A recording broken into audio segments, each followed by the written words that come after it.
Hey everybody, it's Gil here with Sailing Vessel Dream Chaser, and in this week's episode we're going to show how to make your own teak bungs or mahogany bungs, especially if they're larger than the ones you can buy off the shelf. We're also going to go ahead and make some serious progress on the stainless steel handrails and stanchions that are being done, and we're going to start prepping the surface down in the salon to get ready for varnish. So we'll probably be removing quite a bit of hardware and cabinet doors and prepping and sanding some of the teak surfaces down below. Stay tuned. My wife and I do videos every single week about our lifestyle, living aboard and refitting our classic sailboat. If that's the type of content you think you'd enjoy, do us a favor. Click on the subscribe button and that little bell icon. That way you'll get notified of any new content. It really does help us if you would. Like this video, share it, and go ahead and comment down below. Let's get back to the video. In last week's episode, we went ahead and showed how to scarf a wooden structure. In our case, we were doing it with a boom, but the same would apply for a mast, a boom, a bulkhead, whatever it happens to be. I'll tell you what, I'll put a link right up here. If you missed that video, you want to check that out. It's a pretty good one. So we are getting ready for Tropical Storm Alberto. It is on its way up into the Gulf of Mexico. I actually think it's not going to be all that bad for us. Probably 30 to 35 mile an hour winds is all we'll see. But there's a flurry of activity going on. It's a Sunday. Nick and his guy are here actually doing work on the stainless steel. I think everybody wants to try and get a little bit done since we'll probably lose a few days of work because of it. As a matter of fact, you can see we're up about 2 feet on the water line just from that the wind blowing the water from the Gulf of Mexico up into Lake Pontchartrain and the associated rivers. And as you can see from there, nice solid stainless steel handrails on the top. They're just held in place with tape right now as Nick and his crew go ahead and get this bent and curved to match that of the hull. As a matter of fact, if you look as it goes up there, see how it matches right along the tow rail? It looks really good. I've got them leaving it a little wider up front where the sails are so that there's no interference, and I can work my way around the sail pack up onto the bowsprit comfortably and still have enough room to do some work along the anchor well. So I have some things to consider here. This right here is our forward most stanchion, and then you can see how the solid rail connects right up to the actual bow pulpit. Because we're going to have two lifelines right here going down the length of the boat this way, the question becomes, what do we do here? Do we just terminate one at the stanchion and have the other one go all the way up? I think I might actually take a look with some string one day and just see how it looks.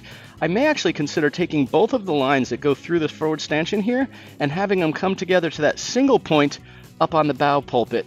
I think because the height is taller here than it is there, I think that might actually have a pretty nice line. I just have to look at it to make sure that it doesn't appear odd in that the lines don't look like they start to go down lower at the forward side from the handrail than they do at the aft side. So we'll play around with that some string and kind of take a look and see what would look best there before we ultimately put the lifelines through here. There's going to be 2 additional lifelines below the handrail.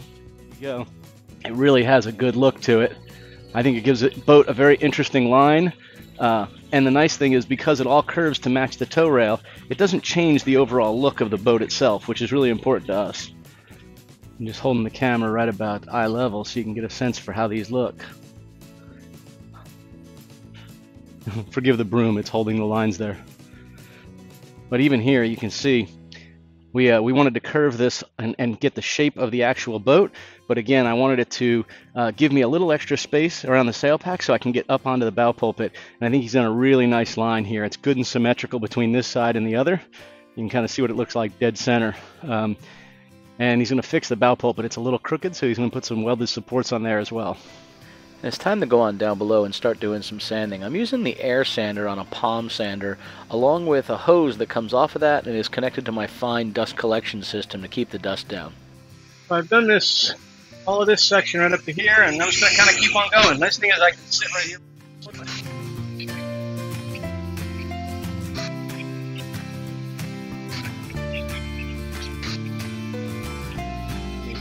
You can kind of see over here, Deb went ahead and sanded the wall over there. It looks really good, and we want to get the rest of it done so we can put a flat varnish on it, a flat or matte varnish, satin finish if you will. We think that'll look really good, and then we'll do a high gloss varnish around the door frame. So I just started with this, went down with 150 grit across the whole thing. Using the air sander from the yard, it makes it go a lot faster than the electric sander. So finished the 120 or 150, whatever it was. Now I'm going to go ahead and do some 240. See if we can get a little bit of a before and an after on this wall. But that's the intent. We're going to get this sanded down. I don't know if I need to go all the way to the wood, but I'm going to go ahead and go with like 100 grit and then go 150 and 220 to get it nice and smooth so it'll take on varnish. But again, it doesn't have to be completely down to wood, just one uniform and even color that's good and ready for accepting the new material. You guys have heard me talk about Diablo pads before. I was not using them. I was just using some inexpensive ones that I happened to pick up at Harbor Freight until they were gone. I'm using my Diablos. You'll see the difference. It really is amazing. Not a sponsorship thing in any way. Just if you're about to sand and you want to remove some material, these things tend to work really good. That's all. I found the way to do this sanding is to just do small parts at a time and feel good about the little bit of progress you make. So I'm repeating the process on the bulkhead, scooting on over and finding a place to cop a squat and sit down for a few minutes and sand a little bit more. And then ultimately, as I was wrapping up for the day, I went ahead and started to put a few of the items back together. I didn't put all the hinge doors back on for the cabinetry, but I did put the door open into the hallway that goes to the forward staterooms. You know, just don't want to chance anything breaking or falling apart, or God forbid the door falling down. It's too nice a door to have get damaged by just leaving it leaning up against the wall inside the boat. I've made some good progress on the wall. Again, started with 100, went to 150, and up to 240 grit sandpaper. It feels good and smooth. It's not all the way down to bare wood everywhere. You can kind of see that it's a little even on the color, but not necessarily to bare wood. It's more than enough, given that we're going to go ahead and varnish over the top of this. What I want to do to make sure that it looks good is I'm going to take a little bit of acetone. Normally I would use paint thinner for this. I don't have any, so I'll use acetone real quick. I put it on a towel, wipe this down. It'll get some of the dust off, but what it's going to show me is, do I have a nice even finish? In other words, like, you know, like this spot right here, it looks like I've sanded a little bit more of the old varnish off right here than compared to here. What I want to make sure of is it's fairly uniform. When we put new varnish on, I don't want to have blotchy or dark spots. So by rubbing this with paint thinner, it'll give me an idea of what this would look like when it's actually varnished. You know, anytime you wet wood, that's kind of what the varnish look will be. I'm hoping you'll be able to see this right here. I'm not sure if you can see this line right here. It's kind of a lighter line there than it is here. And I think what that is where I've overlapped. I was running the sander here, and then I turned around and I ran it here. So this section was overlapped 2 times with the actual sandpaper, and I've got that in a few places. So I'm going to have to go back and do a little bit more finish work on this, but you can kind of see the progress we've made, and it looks pretty good here. So it's nice and smooth. It's just going to be a matter of blending those overlap sections together. I think I'm going to come back down to the boat again tomorrow. I'd love to be here during that heavy wind and rain. I really want to make sure that we're sealed up good everywhere we can be. I'm okay if we get a little bit of leaking near the butterfly hatch and the coach house hatch, just because they're not on the roof right now. So I basically have just you know, a temporary cover taped down over that. What I really want to do is validate I don't have any leaks along anywhere on the deck, around the mast, near the forward doghouse and companionway and the V-berth, right? All those areas where I had done repairs outside of the fiberglassing of the deck, just to make sure that everything looks good there. I suspect it will, but it would be nice to have that reassurance, you know, while it's still here in the yard, and if I need to do any kind of other work of some sort, that it gets identified now. So I think we're in good shape. I'm going to clean up the air hose, turn off the compressor up top, and sign off for the day. I'll see you guys tomorrow morning. Earlier I showed on the boom a section that I had drilled out with a 1-inch hole to get rid of a small soft spot. I went to West Marine to see if they had any 1-inch teak bungs. Unfortunately, the largest bungs most of these chandleries sell is up to 5/8 of an inch thick. The good news is I can make my own bungs and plugs. We used a plug cutter when we did the refit on the GulfStar, and we probably made 500 teak bungs for that boat. What I couldn't find, however, was a 1-inch diameter plug cutter like I could for the small screw hole bungs. In order to get a plug cut that did not have a hole down the center, I had to remove the pilot bit out of the center of the hole saw. That eliminated the use of a hand drill to do this and required me to use a drill press, which would allow me to hold everything very steady. I used a small vise clamped down to the drill press bench to keep it from moving in any direction, and slowly ran the drill press down into the actual wood as deep as I could go to cut each plug. So once the plugs were cut, it was just a matter of taking a flat-bladed screwdriver, inserting it into the hole here, and twisting on each side. And what ultimately we're doing is breaking the wood where it attaches at the base, and it's okay to have that jagged edge because that end will just be sticking up and it'll be sanded smooth once it's installed as a plug anyway. I just went ahead and loosened each one and popped them out. Here they are. In order to allow the plug to fit snugly, it was important that the plug is tapered so it can be tapped down into the hole in the boom. I decided to go ahead and use the lathe. It's been a little while since I did that. I just used a roughing gouge between two spindles and put it at a slight angle. I continued to check the thickness of the piece with a set of calipers to make sure that I had it slightly smaller than the diameter of the hole at the base and larger than it at the top, so it would kind of fit like a cork. And then I just sanded the edges smooth, fairly smooth, so it would have a good adhesion surface for the epoxy. So just like last week when we did the scarf job, what I've done is I put a small tape mask around the actual hole so that any epoxy that squeezes out doesn't make a terrible mess and it's easy to clean up. I have my plug right here, and what I'll be doing is putting some thickened epoxy around this, tapping it down into the opening with a rubber mallet, and then I'll use a couple of clamps on a board just to hold it down together. So let's go ahead and show that. So I went ahead and mixed this up this time with just sawdust. So yesterday when I was doing the sanding, I was obviously collecting a lot of dust in the dust collector. This allowed me to get the actual teak dust. Now, some of it's got varnish in it, so it may be a little darker than initially intended, but it won't be that light white color, which I prefer. So I'm going to start by putting a little bit in the hole as much as I can. And I'm putting it near the top because this thing is tapered, so what's going to happen is it's going to force some down inside of there. And I'm also going to apply some to the actual plug itself. And this plug is not going to go in very deep, so I'm trying not to put too much on, because by the way, the more I put on, the more I just have to sand off. So I mix up one pump of this of resin and 105 resin and 205 hardener.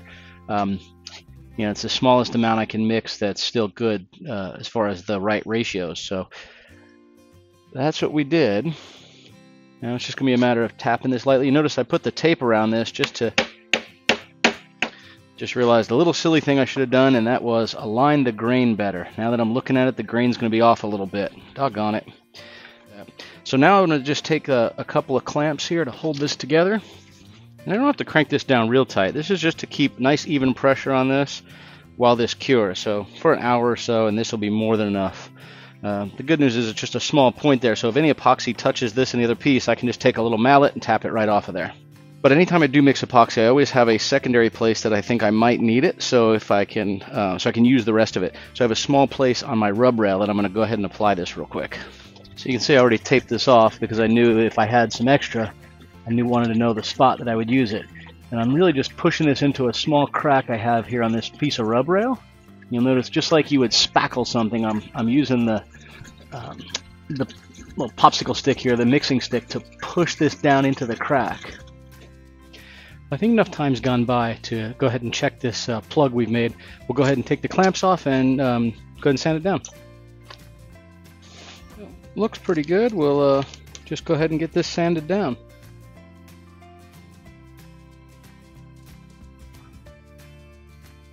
So again, we have a really good solid plug. This will be completely solid and looks good.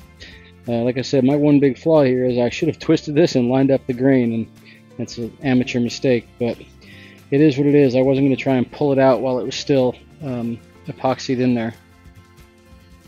I'm always really impressed with the cabinetry work on these Formosa sailboats. While that epoxy was up top curing, I came down below and I removed all the cabinet doors from the starboard side of the salon.